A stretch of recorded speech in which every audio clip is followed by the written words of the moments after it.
Halo, nama saya Peter.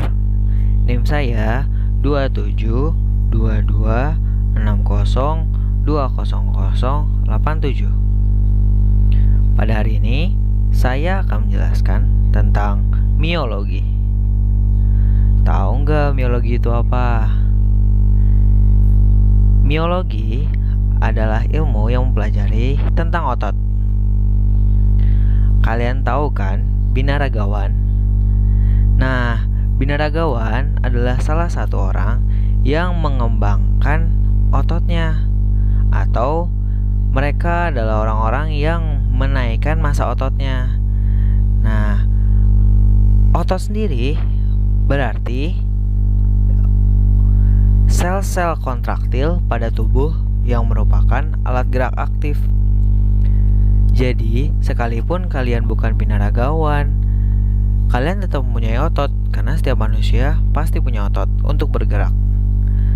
Nah, jaringan otot adalah kumpulan sel-sel otot yang mengandung struktur protein kontraktil yang disebut miofibril.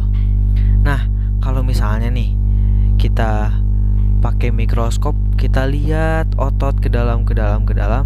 Nah, itulah di situ ada yang disebut miofibril. Miofibril itu kayak ada jaring atau serabut-serabut gitu di dalam otot yang penyusun ototnya. Nah, miofibril dirangsang oleh sistem syaraf untuk berkontraksi atau memendek untuk menimbulkan gerakan. Kekuatan yang dihasilkan oleh pemendekan miofibril ditransmisikan ke jaringan ikat sekitarnya yang disebut miofaskia. Gaya ini mendorong gerakan internal dan eksternal manusia. Intinya, kalau misalnya kita bergerak, nah otot-otot inilah yang akan bekerja, lalu bisa membuat kita bergerak. Entah itu mengangkat barang, menendang bola, melempar sesuatu, atau apapun. Saya akan menjelaskan sedikit tentang miologi. Dibagi berdasarkan cara kerjanya. Ada dua macam, otot polos dan otot seran lintang. Otot polos itu otot yang bekerja di luar kesadaran kita. Contohnya, otot jantung. Lalu, untuk otot seran lintang itu bekerja di bawah kontrol kesadaran kita. Ya, seperti kita misalnya menulis atau misalnya kita berjalan, itu sesuai dengan kesadaran kita. Selanjutnya, dibedakan berdasarkan bentuknya. Otot dibagi menjadi otot pipih, otot kipas, dan otot fusiform. Otot pipih itu bentuknya gepeng atau datar. Lalu kalau otot kipas bentuknya melebar seperti kipas. Kalau otot fusiform bentuknya seperti bendel yang mempunyai dua ujung. Selanjutnya, yang otot dibedakan berdasarkan banyaknya sendi yang dilewati. Hanya ada dua, monoartikular dan poliartikular.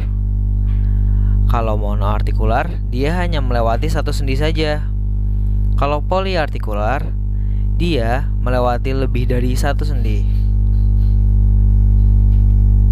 Sifat-sifat fisiologi otot ada 5. Excitability, contractility, conductivity, elasticity, dan extensibility. Kalau excitability itu mampu menerima rangsang. Lalu untuk contractility itu mampu memendek atau mengkerut. Conductivity yaitu mampu meneruskan rangsang ke seluruh sel otot. Lalu elasticity mampu kembali ke ukuran semula setelah terjadi penguluran. Dan yang terakhir, extensibility, yaitu dapat diulur tanpa rusak. Nah, begitu singkatnya tentang miologi. Kalau misalnya masih penasaran, pantengin terus channelnya.